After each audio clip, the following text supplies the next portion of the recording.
Welcome to the Aksarben Mortgage Podcast, hosted by John Mortgage Major, powered by VRLY. This is where we interview top mortgage, real estate professionals, industry insiders, operational managers, and thought leaders from around the nation, diving into hot current topics to help you experience your good life.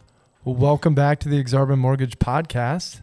Today I'm with Marie Bartlett. Thank you so much for coming on. Of course. I'm excited to be here. Yeah, you talk about follow up and follow through. It took a little bit of work to get you on here, but I know you've been busy selling homes. I know. Some people might not know this, but it's not really my personality to sometimes be like on a podcast or in the forefront. But I'm glad to be here now. You're facing your fear. Yes, exactly. We're proud of you. Thank you. So let's take everyone on a little journey as far as especially this last year. You've had a robust, that's one word comes to mind. Like you've had an exceptional year in real estate. How'd you do it?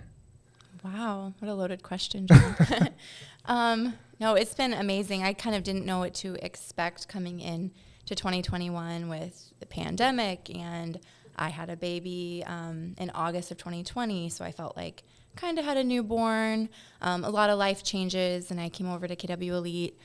So I didn't know what to expect. Even like setting goals was a little difficult because I knew, what I had done and, will it be similar? Like I knew I wanted to kick it up a notch, but didn't know how it would really pan out. But it's been amazing. Best year ever. Selling more homes, getting more involved with the investment side of things too. So, professionally, personally, it's been an amazing year. That's awesome. Yeah. And, when you have so much on your plate, it can obviously at times probably feel a little overwhelming, but it almost puts you into a zone of like, you can't stop now. Like right. You're almost moving just at a faster pace than other people, which I'm sure had its benefits too, because you're not overthinking it. Yeah, I'm definitely better when I'm busier. And it kind of like feeds off of itself, I feel. So once you get that momentum, you just kind of keep doing it and keep going. And this year's kind of been like that in a way, like a whirlwind. And it kind of starts to blur together all the amazing things that, have happened and all the deals. And finally had some time to kind of reflect and look back on it and work on some of those things that might not have the time when you're in it, Right. Like being on your podcast, for example. Yeah, exactly. For sure. And this is always a great time of year to, reflect and, of course, be proud of. Over 20 million in real estate sales is incredible. And there's very few agents that do that. And so, it's like, well, gosh, like, where do we go from here? Because you've seen, obviously with you in the real estate space, because you had been to take it back a little bit, you were in the service, you had a boutique store here in Omaha, correct? Yep. And so you've always dealt with people. Mm-hmm. Do you feel like there was more of a correlation or less of a correlation as you made that transition and, just a rock star agent? I think there's a lot more correlation than even I expected. But I feel like if you can sell something and if you enjoy selling it, then that can translate. So I worked with people, always trying to give good customer service and selling something. Of course, like a pair of jeans might be different than a house, but it fed off each other. And I think I learned so much from, even starting a business, being an entrepreneur from a young age.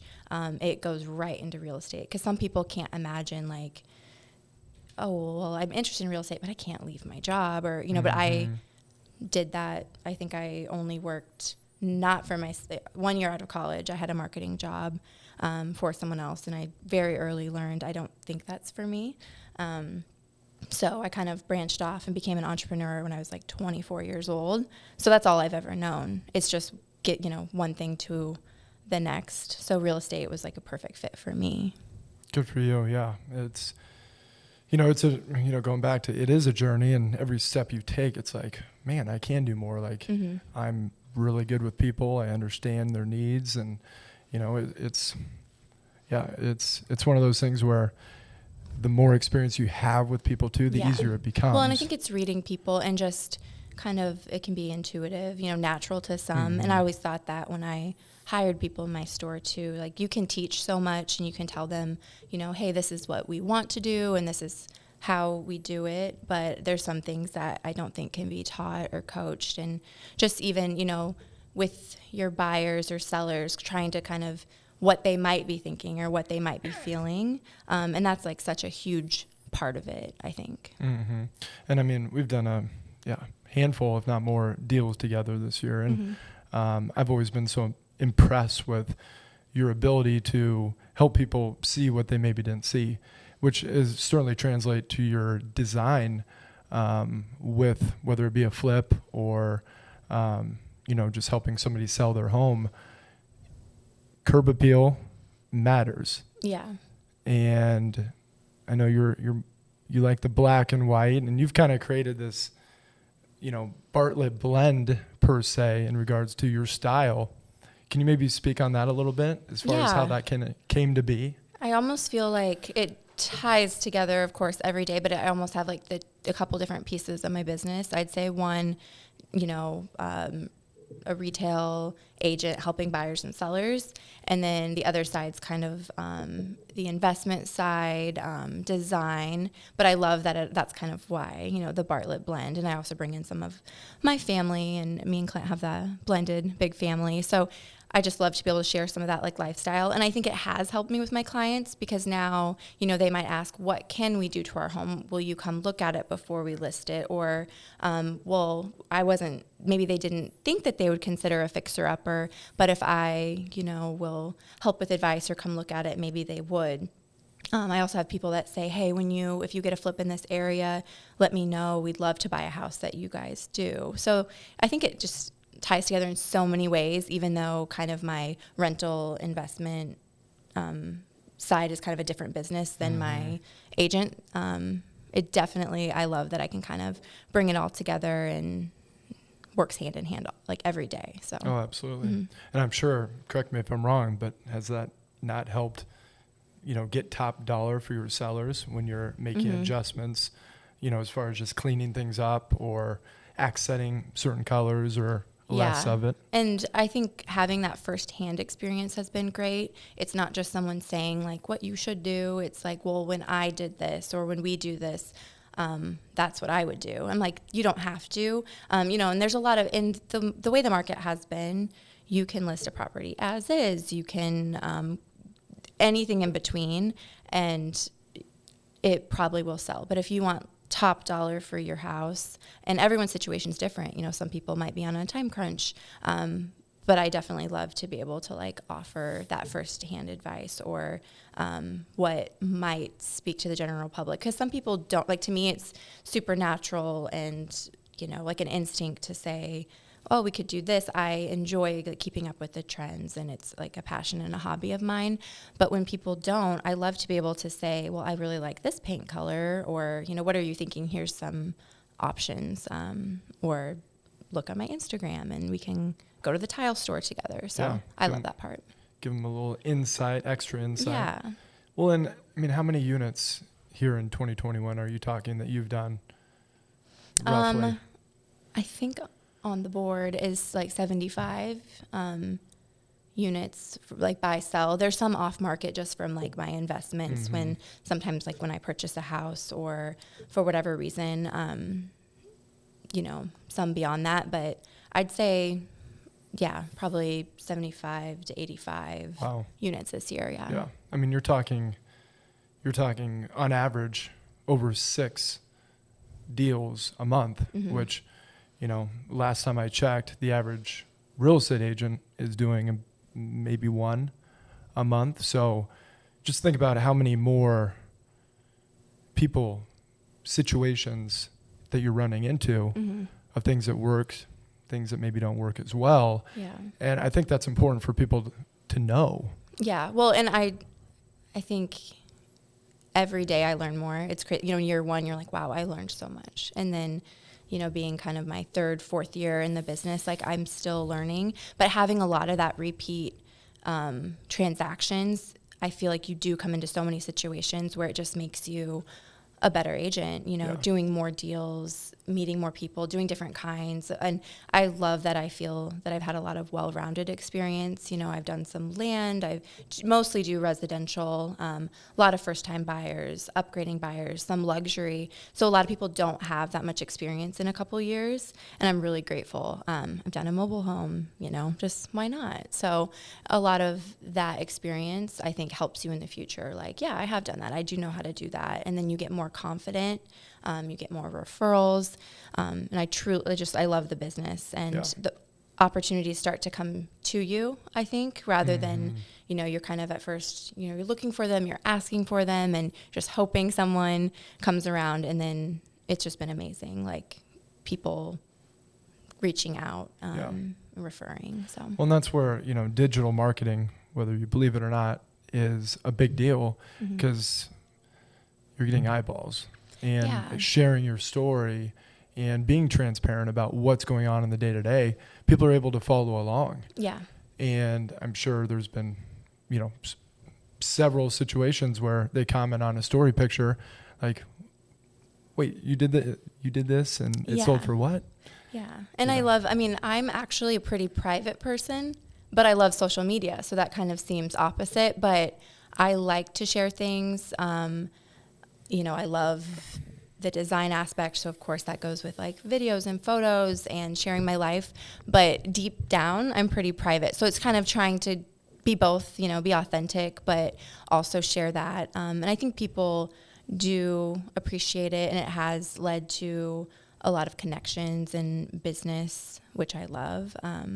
But yeah, just kind of trying to share more of that, and just knowing also it's a way to put it out there without having to cold call. Because sometimes people ask like, wow, how many phone calls do you make? Or, and I do, don't get me wrong. I'd like to, if I need to, I'll make the phone call or I'll text. But a lot of it is, it's more my personality when someone comes to me. Just like when I had my store, like people walk in the door, and that's my favorite way to sell. So I think it's a good way that if, it's out there, people might be seeing it, they might be liking it, and then when the time's right, hopefully they'll come to me and try to buy or sell their home. Yeah. No, I agree. I mean, there's a lot of different ways you can go about it, and even just stepping out of your comfort zone to be able to post more about certain things. Like, you realize, okay, if I don't want to be door knocking or reaching out, people are on their phones, and if they're following along, and it's not in their face, value. It's kind of like a gentle way to be making a connection with them. Because someone could probably follow along for years. Yeah. And then they, something triggers, whether it be death, divorce, diapers, diamonds, deconstruct, debt. I mean, there's just so many things that go on in life, but one of those triggers. Yeah. Now I need to do something. And to keep in touch, you might not have talked to someone for a long time, even though you're an acquaintance or, whatever. And I think it's a great way. Sometimes it can be, you might need a break, or it becomes overwhelming, or you hear a lot of the negative things of social media, but I think there's a lot of positives as well. No, I completely agree. And I mean, there's still nothing better than, connecting one-on-one with people. But we're definitely in a, not everyone wants to pick up the phone and just have a long conversation these days. They want to do it on their terms. And, but no, you've done a great job of letting people in and seeing your journey, which I think is really important. Because it gives people the ability to see what is possible. So, well, thank you. So what's coming in 2022 for Marie Bartlett? Wow. Have you had a chance to sit back, or are you just focusing on finishing the year strong? I mean, it's still 2021, and I want to finish strong, and I think I still have more that I want to do, but it is coming close. So I have been thinking, just even when you say get a house under contract, it's kind of to that point where that's going to be falling into 2022 pretty soon. I do have, some new construction, and some of my deals are already there. But yeah, I think I need to sit down and kind of think about goals. And I think a lot of it I've learned recently. I think first when you get in real estate, it's all about the stats. I think a lot of it to me is more personal now too. Say like I mostly compete with myself, and I can't help it. I love, to do more and stay busy and keep those numbers up and everything. But also being more and more interested in investing and like, what do I want long term? I think if, maybe doing more of that and not being so obsessed with the numbers could be good. But yeah, I mean, there's a lot I want to do. I want to keep investing, getting rentals. I'm really wanting, kind of working on some vacation rental out of state, that kind of thing. And then just like, personal family stuff. But I'd like 2022 to be my best year ever, Awesome. So, well, yeah, you might as well just keep going. Keep leveling up. I don't know how long we can do that, but yeah. Oh, exactly. I mean, there is only so much time, and you've seen that. I mean, having people on your team that can help you leverage where you're spending your time. And that's what's great about real estate. I mean, whether it be, flipping, wholesaling, just selling residential homes, building a rental portfolio on the residential or commercial side. I mean, there's a lot of opportunity. Yeah. Yeah. And I mean, sometimes it doesn't have to be this way, but sometimes like say if you're, doing a lot more investment, you might not have as much time, for the other side of things. But that's where I think, having maybe a team or just figuring out like who can help and how they can help. And I think that's a learning process that I've been going through for a while. And, what do I want in 5 years and rather than right now. So just trying to think of those things and like what to put in place to make that happen. Yeah, definitely. That's where having the right systems and then plugging in the right people can make all the difference. And being in the business, you can kind of get those blinders on. So it's good to take a step back to see the big picture on, what makes sense in your life and with business too. So, because I mean, personally, like I'm like, shooting for that goal of 100 and I have 8 more. It's like, where am I going to find those 8 deals in the next 2-3 weeks around Thanksgiving? I wanted 100 too. We'll see. So, but it's one of those things where you set those goals for a reason. If you don't hit them, it's okay. They were benchmarks, and it's like, okay, well, gosh, if I want to do double next year, you can't try to do it all on your own. That's where you got to find great people around you that can support, that have the same, goals and aspirations. So, sounds like you're doing all the right things. We've truly enjoyed our partnership here at Aksarben Mortgage with you and your people. We're excited to see what 2022 has to bring. So follow Marie Bartlett along online. Where is IG your favorite platform? Probably. So I have the Bartlett Blend is kind of like my business lifestyle design page, and then realtor_Marie, I think I should know that, is my kind of like a personal. So awesome. I'm pretty active on both. But. We'll follow along. She's got style, and she's one hell of a realtor too. So thanks again for coming on, Marie. Thank you. It was fun. Till next time.